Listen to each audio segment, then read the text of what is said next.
நமஸ்தே. நீங்கள் மாணவ பரிச்சயம் கேட்டுக்கொண்டிருக்கிறீர்கள். கடந்த அத்தியாயத்தில் சபாவின் துயரத்தை அறிந்த பிறகு நாசிர் அதை ஒரு பிராயச்சித்த வாய்ப்பாக கருதினார். பணிமனை விடுமுறை நாளன்று நாசிரும் அம்மாவும் இம்ரானின் ஏழ்மையான ஆனால் அன்பான வீட்டிற்கு சென்றனர். அனைவரும் காத்திருந்த அந்த தருணம் வந்தது. இம்ரானின் அம்மா பணிவுடன் நாசிர் மற்றும் சபாவின் நிக்காஹ் முன்மொழிவை முன்வைத்தார். இரு குடும்பங்களின் சம்மதமும் கிடைத்தது. ஆனால் 2 நபர்கள் மற்றும் 2 குடும்பங்களின் சம்மதம் மட்டும் போதுமானதா? சமூகத்தின் தலையீடு. இந்த எளிய உறவின் இடையில் சமூகம் வந்தது. இம்ரான் நிக்காஹ் நடத்துவதற்காக காஜியிடம் சென்றபோது காஜி திட்டவட்டமாக மறுத்துவிட்டார். காரணம், நாசிருக்கு எதிராக ஃபத்வா உள்ளது. 2 நிபந்தனைகள். நிக்காஹ் நடைபெற காஜி 2 வழிகளை கூறினார். 1. நாசிர் மீதான ஃபத்வாவை பற்றி தெரியாத காஜியை தேடுவது, அல்லது நாசிர் முஃப்தியிடம் மன்னிப்பு கேட்பது. சபாவின் தந்தையின் கோபம். இதை கேட்ட சபாவின் பக்கவாதத்தால் பாதிக்கப்பட்ட தந்தை கோபத்தால் துடித்தார். முஃப்தி மௌல்விகளை எதிர்த்தால் தங்களுக்கு ஆபத்து வரும் என்று அம்மாவும் பயந்தாள். அவர்கள் நாசிரை அழைத்து மன்னிப்பு கேட்குமாறு வலியுறுத்தினர். வெள்ளிக்கிழமை அன்று சபாவின் மடியில் உறங்கிக் கொண்டிருந்த ஷனாயாவை பார்த்து கொண்டே நாசிரும் அம்மாவும் மெதுவாக விவாதித்தபோது நாசிர் தனது முடிவை அறிவித்தார். நாசிரின் தத்துவ ரீதியான கிளர்ச்சி. நாசிர் நேரடியாக பதில் சொல்லவில்லை. சபாவின் மீது நடத்தப்பட்ட அநீதியை குறிப்பிட்டு ஒரு தர்க்கரீதியான மற்றும் தார்மீக உரையை தொடங்கினார். கேள்வி: நாசிர் முஃப்தி மௌல்விகளை குறிவைத்தார். இந்த முஃப்தி மௌல்விகள் வெட்கமற்ற ஆண்கள் மீது எந்த ஃபத்வாவும் வெளியிடுவதில்லை. இவர்கள் பெண்களுக்கு நவீன கல்வியை ஊக்குவிப்பதில்லை. மதம் என்பது மனித வாழ்க்கையில் மகிழ்ச்சியை உறுதி செய்யும் வழியாக இருக்க வேண்டுமா, அல்லது ஒரு அப்பாவியின் வாழ்க்கையை நரகமாக்கும் கருவியாக இருக்க வேண்டுமா என்று கேட்டார். நாசிரின் கடுமையான விமர்சனம். நாசிர் தனது விவாகரத்து பாவத்தையும் ஒப்புக்கொண்டு ஒரு கேள்வியை கேட்டார். நான் விவாகரத்து செய்தபோது முஃப்தி மௌல்விகள் ஏன் என் மீது ஃபத்வா வெளியிடவில்லை? இறுதியாக நாசிர் தனது தார்மீக முடிவை உறுதியாக அறிவித்தார். எனவே சபாவுடனான நிக்காஹ்விற்காக நான் அவர்களிடம் சென்று மன்னிப்பு கேட்பது எனக்கு சாத்தியமற்றது. அப்போது சபாவின் அம்மா கேட்டார், பிறகு நாசிர் மகனே, சபாவிற்கும் உனக்கும் நிக்காஹ் எப்படி நடக்கும்? கேளுங்கள். பழமைவாதத்தின் மீதான அடி. நாசிரின் விவேகம் மற்றும் 2 காதலர்களின் நிக்காஹ் பாதை எப்படி அமையும்? மாணவ பரிச்சயம் இல் நீங்கள் கேட்பீர்கள். அத்தியாயம் 15. நிக்காஹ் வாசம் மற்றும் நாசிரின் தத்துவ கிளர்ச்சி. பணிமனை விடுமுறை நாளன்று நாசிரும் அம்மாவும் இம்ரான் வீட்டிற்குச் சென்றனர். அந்த வீட்டில் ஏழ்மை தெளிவாக தெரிந்தது. அதை தவிர மற்ற அனைத்தும் மிகவும் நன்றாக இருந்தன. அவர்களுக்கு அன்பான வரவேற்பு கிடைத்தது. அவர்கள் காத்திருந்த அந்த தருணம் வந்தது.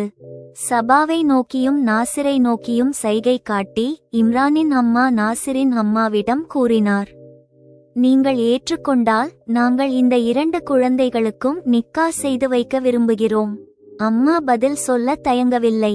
உடனடியாக கூறினார், இந்த 2 குழந்தைகளும் கஷ்ட காலத்தை பார்த்துவிட்டனர். அவர்களுக்கு சம்மதம் என்றால் அவர்களின் மகிழ்ச்சிக்காக எனது முழு சம்மதமும் உண்டு. நாசிரின் அம்மாவின் பதிலால் பேச்சு சபா மற்றும் நாசிர் பக்கம் திரும்பியது. இருவரும் சைகை மூலம் தங்களது சம்மதத்தை தெரிவித்தனர். நவீன மற்றும் வளர்ந்த சமூகம் என்று நாம் சொல்லிக்கொள்ளும் இந்த அமைப்பில் இது ஒரு பெரிய முரண்பாடு. 2 பெரியவர்கள் முழு புரிதலுடன் பரஸ்பர சம்மதத்துடன் தம்பதிகளாக மாற விரும்பும் போது கூட சமூகம் தலையிடுகிறது. நாசிர் சபாவின் நிக்காஹ்வில் இருவரின் சம்மதத்துடன் பெரியவர்களின் அனுமதியும் இருந்தது. இருப்பினும் இந்த எளிய உறவின் இடையில் சமூகம் வரப்போகிறது. மணமகனும் மணமகளும் சம்மதித்தால் காஜி என்ன செய்ய முடியும் என்ற பழமொழி இங்கே பொய்யாகப் போவது போல தெரிகிறது. என்ன நடந்ததென்றால், நிக்காஹ் நடத்த தீர்மானித்த பிறகு இம்ரான் ஒரு காஜியிடம் சென்றார். காஜி நாசிர் மற்றும் சபாவின் விவரங்களை கேட்டார். இம்ரான் சொன்ன விவரங்களை கேட்ட பிறகு காஜி நிக்காஹ் நடத்த மறுத்து இவ்வாறு கூறினார். நாசிர் மீது ஃபத்வா உள்ளது. இத்தகைய நிலையில் சபாவுடன் நாசிரின் நிக்காஹ் சாத்தியமில்லை. இம்ரான் ஆவலாக கேட்டார், அவர்களது நிக்காஹ் நடக்க ஏதாவது ஒரு வழி இருக்குமே? காஜி இவ்வாறு கூறினார், 2 வழிகளில் இந்த நிக்காஹ் சாத்தியமாகலாம். இம்ரான் ஒரு 500 ரூபாய் நோட்டை காஜியிடம் கொடுத்து, தயவு செய்து சொல்லுங்கள் என்றார். நோட்டை சட்டை பையில் போட்டுக்கொண்டு காஜி இவ்வாறு கூறினார், முதல் வழி, நாசிர் மீது ஃபத்வா உள்ள விஷயம் தெரியாத காஜியை தேடுங்கள். அவரிடம் நிக்காஹ் செய்து வையுங்கள். மற்றும் 2வது வழி, நாசிர் முஃப்தியிடம் மன்னிப்பு கேட்டு தன் மீதுள்ள ஃபத்வாவை நீக்கிக் கொண்டால் நானே நிக்காஹ் நடத்தி வைக்கிறேன். இம்ரான் காஜிக்கு நன்றி கூறி அங்கிருந்து கிளம்பினார். இம்ரான் வீட்டிற்கு வந்து தனது பெற்றோரிடம் ஏற்பட்ட உபிவாசம் பற்றியும் காஜி சொன்ன தீர்வுகளை பற்றியும் விளக்கினார். இதை கேட்ட பக்கவாதத்தால் பாதிக்கப்பட்ட தந்தை திடீரென கோபத்தால் துடித்தார். அவர் இம்ரானிடம் இவ்வாறு கூறினார், முட்டாளே, விஷயம் இவ்வளவு தூரம் செல்லும் வரை நாசிர் மீது ஃபத்வா உள்ள செய்தியை எங்களிடம் சொல்லவில்லையா? தாயும் தந்தையுடன் ஏகமனதாக இவ்வாறு கூறினாள், இம்ரான் மகனே, நாம் இந்த சமூகத்தில் வாழ வேண்டும். முஃப்தி மௌல்விகளை எதிர்த்தால் ஆபத்து வரும். ஃபத்வா தெரியாத காஜியிடம் நிக்காஹ் செய்வது ஆபத்தானது. அதன் முடிவு நன்றாக இருக்காது. அத்தகைய ஏமாற்று வேலை செய்தால் நம்மீதும் ஃபத்வா வரும். அப்போது உன் திருமணமும் நின்றுவிடும். தனது திருமணத்திற்கே ஆபத்து வருவதைக் கண்ட இம்ரான் ஆலோசனையில் ஆழ்ந்து இவ்வாறு கூறினார், அப்பா, கோபப்படாதீர்கள். அது உங்கள் உடல் நலத்தை பாதிக்கும். நான் நாசிர் பாய் ஜானிடம் முஃப்தியிடம் மன்னிப்பு கேட்குமாறு பேசுகிறேன். தந்தை கோபத்தை கட்டுப்படுத்திக் கொண்டு சற்று மென்மையாக இவ்வாறு கூறினார், இம்ரான், நீ அவரிடம் தனியாக பேசாதே. நாசிரையும் அவரது அம்மாவையும் இங்கேயே வரச் சொல். இனிமேல் எந்த விவாதமும் எங்கள் முன்னிலையிலேயே நடக்க வேண்டும், புரிந்ததா? அந்த வீடு அவ்வளவு பெரியதல்ல. சபா அறையில் இல்லாவிட்டாலும் சமையலறையில் இருந்து கொண்டே நடக்கும் பேச்சுகள் அனைத்தையும் தெளிவாக கேட்டுக்கொண்டிருந்தாள். நாசிரையும் அவரது அம்மாவையும் சந்தித்த பிறகு சபா நாசிரை விரும்பத் தொடங்கியிருந்தாள். ஏற்பட்ட புதிய சிக்கலால் சபா ஏமாற்றமடைந்தாள். நாசிர் வரும்போது மன்னிப்பு கேட்க ஒப்புக்கொள்ள வேண்டும் என்று அவள் மனதிற்குள் வேண்டிக் கொண்டாள். பெற்றோரின் முன்னிலையிலேயே இம்ரான் நாசிருக்கு போன் செய்து இவ்வாறு கூறினார், பாய் ஜான், நிக்காஹ் விஷயத்தில் சில சிக்கல்கள் வந்துள்ளன. நீங்கள் உங்கள் அம்மாவுடன் எங்கள் வீட்டிற்கு வந்து இதைப்பற்றி விவாதிக்க வேண்டும் என்று என் அப்பாவும் அம்மாவும் விரும்புகிறார்கள். நாசிர் சிறிது நேரம் யோசித்து இவ்வாறு கூறினார், அடுத்த வெள்ளிக்கிழமை பணிமனை விடுமுறை நாளன்று மட்டுமே இது சாத்தியமாகும். இம்ரான், சரி பாய் ஜான் என்றார். இம்ரான் இந்த தகவலை தந்தையிடம் கூறினார். தந்தை, சரி, நாங்கள் காத்திருப்போம் என்றார். அடுத்தடுத்த நாட்களில் இம்ரான் நாசிரை அழைத்துச் செல்வதையும் அழைத்து வருவதையும் தொடர்ந்தார். ஆனால் நிக்காஹ் சிக்கல்களை பற்றி இருவரும் பேசிக்கொள்ளவே இல்லை. வெள்ளிக்கிழமை அன்று நாசிரும் அம்மாவும் இம்ரான் வீட்டிற்குச் சென்றபோது உலர் பழங்கள், சாக்லேட்டுகள் மற்றும் ஷனாயாவிற்கு விலையுயர்ந்த உடைகளை கொண்டு சென்றனர். அதை பார்த்து சபா மகிழ்ச்சியடைந்தாள். ஆனால் பெற்றோர் எந்த மகிழ்ச்சியையும் காட்டவில்லை.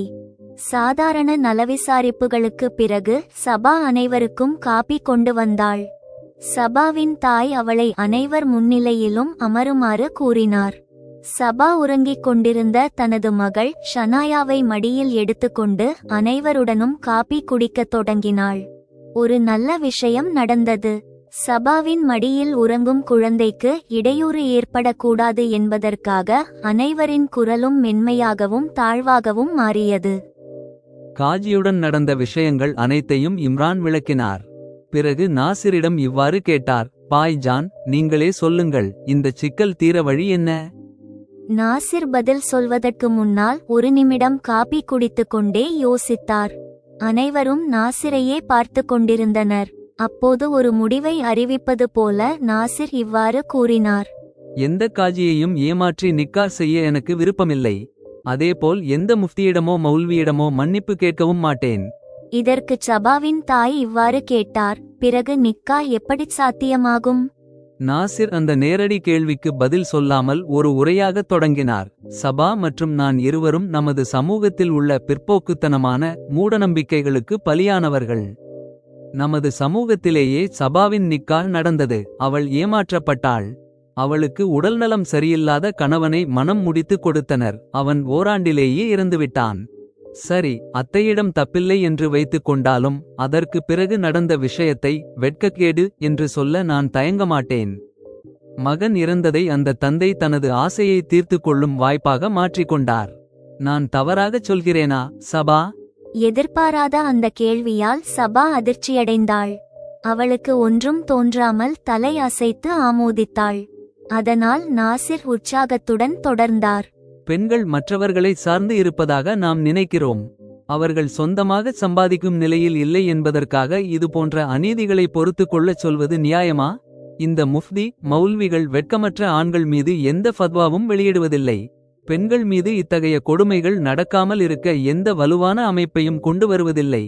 அவர்கள் பெண்களின் நவீன கல்வியை ஊக்குவிப்பதில்லை. மதத்தின் சில வரிகளை மேற்கோள் காட்டி பெண்களுக்கு கல்வி தேவையில்லை என்று வாதிடுகிறார்கள்.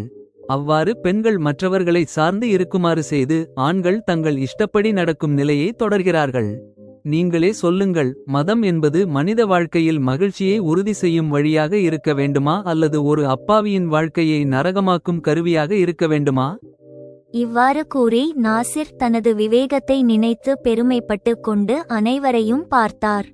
சபா மீது நடந்த அநீதியை நாசிர் கேள்வி கேட்டதும் அங்கிருந்த எவராலும் பேச முடியவில்லை. அது அனைவரின் மௌனச் சம்மதம் என்று கருதிய நாசிரின் உற்சாகம் அதிகரித்தது. ஆனால் இந்த முறை அவரது குரல் சற்று மென்மையாக மாறியது. இப்போது என்னை பற்றி சொல்கிறேன். நான் என் மனைவிக்கு விவாகரத்து அளித்தேன். நாட்டில் முத்தலாக் சட்டவிரோதமான நேரத்தில் நான் ஃபிர்தௌஸிற்கு தலாக் சொன்னேன். நமது சமூகம் ஏற்காத முறையில் ஒரே நேரத்தில் 3 முறை தலாக் சொன்னேன். அப்போது முஃப்தி மௌல்விகள் என் மீது ஃபத்வா ஜாரி செய்யவில்லை. அதாவது ஒரு பெண்ணின் மீது ஆண் செய்த அநீதி அவர்களுக்கு பிரச்சனையாக தெரியவில்லை. இதை வைத்து பார்த்தால் நமது சமூகத்தில் பெண்களை ஒடுக்கவும் அவர்களுக்கு சம அந்தஸ்து அளிக்காமல் இருக்கவும் இவர்கள் இந்த அமைப்பை நடத்துகிறார்கள் என்று புரியவில்லையா? இதற்கு சபாவின் தந்தை எதிர்ப்பு தெரிவித்து இவ்வாறு கூறினார். அவர்களுக்கு இஸ்லாத்தை பற்றி நம்மை காட்டிலும் அதிகம் தெரியும். அவர்கள் அதன்படிதான் அமைப்பை நடத்துகிறார்கள். சபாவின் தந்தை பழைய தலைமுறை மனிதர் என்றும் அவர் ஆணாதிக்கத்திற்கோ அல்லது முஃப்திகளுக்கோ எதிராக பேசினால் ஏற்க மாட்டார் என்றும் நாசிர் உணர்ந்தார். அப்போது அவர் தர்க்கரீதியாக இவ்வாறு தொடர்ந்தார். நமது பெண்களும் இஸ்லாத்தை பின்பற்றும் போது அவர்களது விஷயத்தில் மட்டும் ஏன் இந்த பாரபட்சம்? பெண்களை மட்டும் ஏன் ஒருதலைப்பட்சமான விதிகளை பின்பற்ற வற்புறுத்துகிறோம்? தவறுகள் பெண்கள் மட்டும்தான் செய்கிறார்களா? ஆண்களுக்கு அவர்களது தவறின் மீதும் விவாகரத்து செய்யும் அதிகாரம் உள்ளது. ஆனால் கணவன் தவறு செய்தால் மனைவிக்கும் விவாகரத்து செய்யும் அமைப்பு ஏன் இருக்கக்கூடாது? நாசிர் கேட்ட இந்த கேள்விகளால் சபாவின் தந்தையின் வாய் அடைத்தது. அங்கிருந்த பெண்கள் மற்றும் இம்ரானிடம் இருந்து நாசிருக்கு மௌன ஆதரவு கிடைப்பதாக உணர்ந்தார். நாசிர் சற்று தண்ணீர் குடித்துவிட்டு யாராவது ஏதாவது சொல்வார்களா என்று காத்திருந்தார். எவரும் எதுவும் பேசாததால் நாசிர் தனது குரலை தணித்து இவ்வாறு கூறினார். இஸ்லாத்தை பின்பற்றாதவர்களை நாம் காஃபிர்கள் என்கிறோம். ஆனால் நமது பெண்கள் இஸ்லாத்தை பின்பற்றினாலும் நாம் அவர்களை பிற மதத்தவர்களைப் போலவே பாரபட்சத்துடன் பார்க்கிறோம்.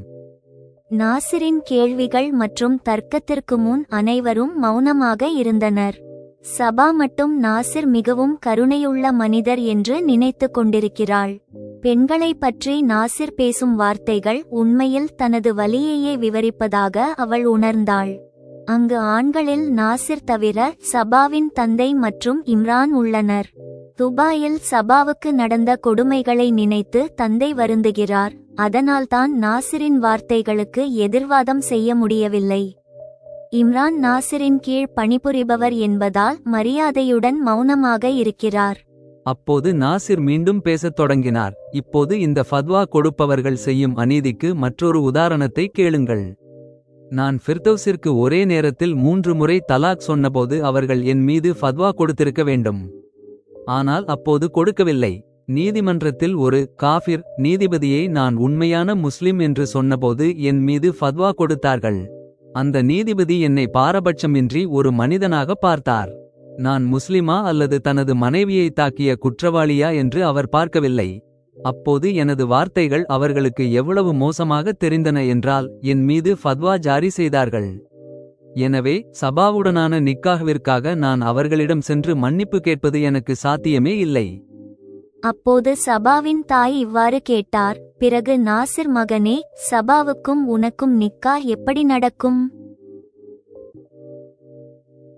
இப்போது இந்த அத்தியாயத்தின் மீதான ஜெமினாய் அண்ட் விமர்சனம் மற்றும் விஸ்லேஷணத்தை கேளுங்கள். துணைத்தலைப்பு: நிக்காஹ் வாசம் மற்றும் நாசிரின் தத்துவ கிளர்ச்சி. இந்த அத்தியாயம் நாசிரின் கதாபாத்திர வளர்ச்சியில் மிகவும் சக்தி வாய்ந்த மற்றும் தீர்க்கமான கட்டம். அவரது தனிப்பட்ட போராட்டம் இப்போது சமூக மற்றும் மத ரீதியான மூடநம்பிக்கைகளுக்கு எதிரான ஒரு தத்துவ கிளர்ச்சியாக மாறியுள்ளது. 1.